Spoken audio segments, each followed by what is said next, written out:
Hi friends, ಎಲ್ಲರಿಗೂ ನಮಸ್ಕಾರ. Welcome to my channel. ಇವತ್ತಿನ ವಿಡಿಯೋದಲ್ಲಿ ಮನೇಲಿ ತರಕಾರಿ ಇಲ್ಲದೆ ಇರೋ ಟೈಮಲ್ಲಿ ಬಿಸಿ ಬಿಸಿ ಅನ್ನ ಮುದ್ದೆಗೆಲ್ಲ ಏನು ಮಾಡೋದು ಅಂತ ಯೋಚನೆ ಮಾಡುವಾಗ ಮನೆಯಲ್ಲಿ ಇರುವಂತಹ ಮೊಸರನ್ನ ಬಳಸ್ಕೊಂಡು ರುಚಿಕರವಾಗಿ ಮಜ್ಜಿಗೆ ಸಾರು ಇನ್ಸ್ಟೆಂಟಾಗಿ ಯಾವ ರೀತಿಯಾಗಿ ಮಾಡೋದು ಅಂತ ತಿಳಿಸ್ಕೊಡ್ತೀನಿ. ಸೂಪರ್ ಟೇಸ್ಟಿಯಾಗಿರುತ್ತೆ. ನೀವು ಒಂದ್ಸರಿ ಈ ವಿಧಾನದಲ್ಲಿ ಟ್ರೈ ಮಾಡಿದ್ರೆ ಮತ್ತೆ ಮತ್ತೆ ಮಾಡ್ಕೊಂಡು ತಿಂತೀರಾ. ಹಾಗಿದ್ರೆ ಬನ್ನಿ ಈಗ ಹೇಗೆ ಮಾಡೋದು ಅಂತ ನೋಡೋಣ. ನೋಡಿ, ಇಲ್ಲಿ ನಾನು ಒಂದು ಅರ್ಧದಿಂದ ಮುಕ್ಕಾಲು ಲೀಟ್ರ್ ಆಗೋಷ್ಟು ಮೊಸರನ್ನ ತಗೊಂಡಿದ್ದೀನಿ. ಗಟ್ಟಿ ಮೊಸರನ್ನ ತಗೊಂಡಿದ್ದೀನಿ. ಈಗ ಇದನ್ನು ಒಂದು ಸ್ವಲ್ಪ ನಾವು ಮಜ್ಜಿಗೆ ಮಾಡ್ಕೊಳ್ಬೇಕಾಗತ್ತೆ. ನಾನಿಲ್ಲಿ ವಿಸ್ಕರಿಂದ ಮಜ್ಜಿಗೆ ಮಾಡ್ಕೊಳ್ತಾ ಇದ್ದೀನಿ. ನೀವು ಬೇಕಿದ್ದರೆ ಒಂದು ರೌಂಡು ಮಿಕ್ಸಿಯಲ್ಲಿ ತಿರುಗಿಸ್ಕೊಳ್ಬೋದು. ನೋಡಿ, ಈ ರೀತಿಯಾಗಿ ಮಜ್ಜಿಗೆ ಮಾಡ್ಕೊಳ್ತಾ ಇದ್ದೀನಿ. ಇದನ್ನು ನಾನು ನೀರೇನು ಸೇರಿಸ್ತಾ ಇಲ್ಲ, ಗಟ್ಟಿಯಾಗೆ ಈ ರೀತಿಯಾಗಿ ಮಜ್ಜಿಗೆ ಮಾಡಿಕೊಂಡು ಇದನ್ನು ಸೈಡ್ಗೆ ಇಟ್ಕೊಂಡು ನಾವು ಈಗ ಸಾಂಬಾರಿಗೆ ರೆಡಿ ಮಾಡ್ಕೊಳ್ಳೋಣ ಬನ್ನಿ.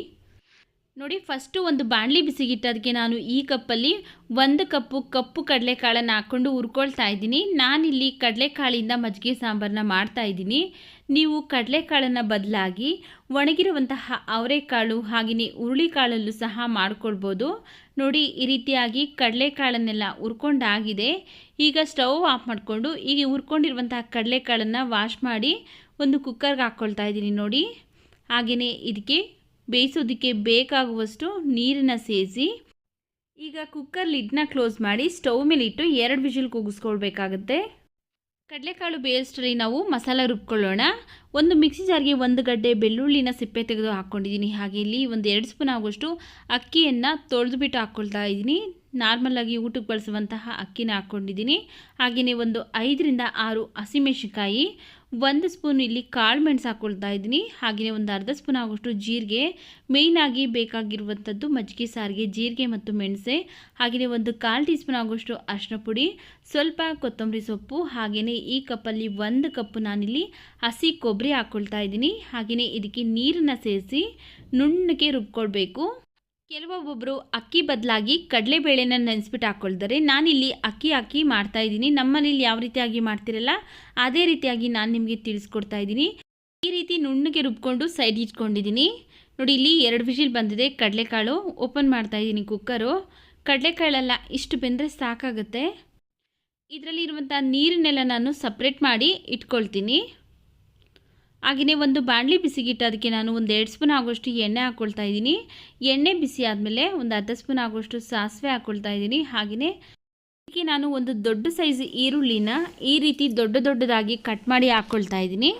ಮಜ್ಜಿಗೆ ಸಾರಿಗೆ ಈ ರೀತಿ ದಪ್ಪದಾಗಿ ಕಟ್ ಮಾಡಿ ಹಾಕ್ಕೊಂಡ್ರೆ ಚೆನ್ನಾಗಿರುತ್ತೆ ಅಂತ ನಾನಿಲ್ಲಿ ದಪ್ಪದಾಗಿ ಹಾಕ್ಕೊಂಡು ಎಣ್ಣೆಯಲ್ಲೇ ಫ್ರೈ ಮಾಡ್ಕೊಳ್ತಾ ಇದ್ದೀನಿ. ನಿಮಗೆ ಈ ರೀತಿ ದಪ್ಪ ಬೇಡ ಅಂದರೆ ಸಣ್ಣದಾಗಿ ಕಟ್ ಮಾಡಿ ಸಹ ಹಾಕ್ಕೊಳ್ಬೋದು. ನೋಡಿ, ಈಗ ಇದಕ್ಕೆ ಒಂದು 2 ಬ್ಯಾಡಗಿ ಮೆಣಸಿನಕಾಯಿನ ಕಟ್ ಮಾಡಿ ಹಾಕ್ಕೊಂಡಿದ್ದೀನಿ. ಹಾಗೆಯೇ ಒಂದು ಸ್ವಲ್ಪ ಹಸಿ ಕರಿಬೇವಿನ ಸೊಪ್ಪನ್ನು ಹಾಕ್ಕೊಂಡು ಈರುಳ್ಳಿ ಒಟ್ಟಿಗೆ ಇವಿಷ್ಟನ್ನು ಫ್ರೈ ಮಾಡ್ಕೊಳ್ತಾ ಇದ್ದೀನಿ. ಈಗ ಇದಕ್ಕೆ ನಾನು ಒಂದು ಸ್ವಲ್ಪ ಹಿಂಗೆ ಹಾಕ್ಕೊಳ್ತಾ ಇದ್ದೀನಿ. ಒಂದು 2 ಚಿಟಿಕೆ ಆಗೋಷ್ಟು ಹಿಂಗೆ ಹಾಕ್ಕೊಂಡು ಫ್ರೈ ಮಾಡ್ಕೊಳ್ತಾ ಇದ್ದೀನಿ. ನೋಡಿ, ಇಷ್ಟು ಫ್ರೈ ಮಾಡಿಕೊಂಡ್ರೆ ಸಾಕಾಗುತ್ತೆ. ಈಗ ಸ್ಟವ್ ಉರಿನ ಲೋ ಫ್ಲೇಮಲ್ಲಿ ಇಟ್ಕೊಂಡು ನಾವು ರುಬ್ಕೊಂಡಿರುವಂತಹ ಮಸಾಲ ಸೇರಿಸಬೇಕು. ಲೋ ಫ್ಲೇಮಲ್ಲಿ ಏನಕ್ಕೆ ಇಟ್ಕೊಳ್ಬೇಕು ಅಂದರೆ ಅಕ್ಕಿ ಹಾಕಿರೋದ್ರಿಂದ ಬೇಗ ತಳ ಹಿಡಿದ್ಬಿಡುತ್ತೆ. ಅದರಿಂದ ನಾವು ಲೋ ಫ್ಲೇಮಲ್ಲಿ ಇಟ್ಕೊಂಡು ರುಬ್ಕೊಂಡಿರುವಂತಹ ಮಸಾಲ ಸೇರಿಸಿ ಅದೇ ಮಿಕ್ಸಿ ಜಾರ್ಗೆ ಒಂದು ಸ್ವಲ್ಪ ನೀರನ್ನು ಸೇರಿಸ್ಬಿಟ್ಟು ಮಿಕ್ಸ್ ಮಾಡ್ಕೊಳ್ತಾ ಇದ್ದೀನಿ. ಈಗ ಇದಕ್ಕೆ ನಾವು ಫಸ್ಟೇ ಹುರಿದು ಇಟ್ಕೊಂಡಿರುವಂತಹ ಕಡಲೆಕಾಳನ್ನು ಬೇಯಿಸಿ ಇಟ್ಕೊಂಡಿದ್ರಲ್ಲ ಆ ಕಡಲೆಕಾಳನ್ನು ನೀರನ್ನೆಲ್ಲ ಸಪ್ರೇಟ್ ಮಾಡಿ ಕಡಲೆಕಾಳನ್ನು ಮಾತ್ರ ಈಗ ಇದಕ್ಕೆ ಸೇರಿಸ್ತಾ ಇದ್ದೀನಿ. ಕಡಲೆಕಾಳನ್ನು ಹಾಕ್ಕೊಂಡು ಚೆನ್ನಾಗಿ ಮಿಕ್ಸ್ ಮಾಡ್ಕೊಳ್ಬೇಕು. ಯಾವುದೇ ಕಾರಣಕ್ಕೂ ಕೈ ಬಿಡೋದಕ್ಕೆ ಹೋಗ್ಬಿಡಿ, ಯಾಕಂದರೆ ಅಕ್ಕಿ ಹಾಕಿರೋದ್ರಿಂದ ತಳ ಹಿಡಿದ್ಬಿಡುತ್ತೆ.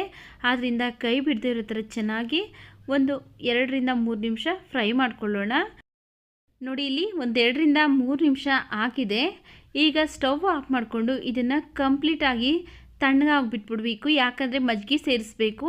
ಬಿಸಿ ಇರಬೇಕಾದ್ರೆ ಮಜ್ಜಿಗೆ ಸೇರಿಸಬಾರ್ದು. ಅದರಿಂದ ಇದನ್ನು ಕಂಪ್ಲೀಟಾಗಿ ತಣ್ಣಗಾಗಿಬಿಟ್ಟಿದ್ದೀನಿ. ನೋಡಿ, ಕಂಪ್ಲೀಟಾಗಿ ತಣ್ಣಗಾದ್ಮೇಲೆ ಈಗ ಇದಕ್ಕೆ ನಾವು ಫಸ್ಟೇ ಮಾಡಿಟ್ಕೊಂಡಿರುವಂತಹ ಮಜ್ಜಿಗೆ ಸೇರಿಸಬೇಕು. ಒಂದು ಸ್ವಲ್ಪ ಉಗುರು ಬೆಚ್ಚಗೆ ಇದ್ದರೂ ಪರವಾಗಿಲ್ಲ, ಆದರೆ ತುಂಬ ಬಿಸಿ ಇರಬಾರ್ದು. ಈಗ ನಾವು ಫಸ್ಟೇ ಮಾಡಿಟ್ಕೊಂಡಿರುವಂತಹ ಮಜ್ಜಿಗೆನ ಸೇರಿಸಿ ಈಗ ಇದಕ್ಕೆ ನೋಡಿಕೊಂಡು ಸಾಂಬಾರು ಕನ್ಸಿಸ್ಟೆನ್ಸಿ ನೋಡಿಕೊಂಡು ನೀರನ್ನು ಸೇರಿಸಬೇಕಾಗತ್ತೆ. ನಾನಿಲ್ಲಿ ಅನ್ನ ಮತ್ತು ಮುದ್ದೆ ಎರಡಕ್ಕೂ ಮಾಡೋದ್ರಿಂದ ತುಂಬ ತೆಳು ಮಾಡ್ಕೊಳ್ತಾ ಇಲ್ಲ, ಹಾಗೆಯೇ ತುಂಬ ಗಟ್ಟಿನೂ ಮಾಡ್ಕೊಳ್ತಾ ಇಲ್ಲ. ಮೀಡಿಯಮ್ ಕನ್ಸಿಸ್ಟೆನ್ಸಿಲಿ ನಾನಿಲ್ಲಿ ಮಾಡ್ಕೊಳ್ತೀನಿ.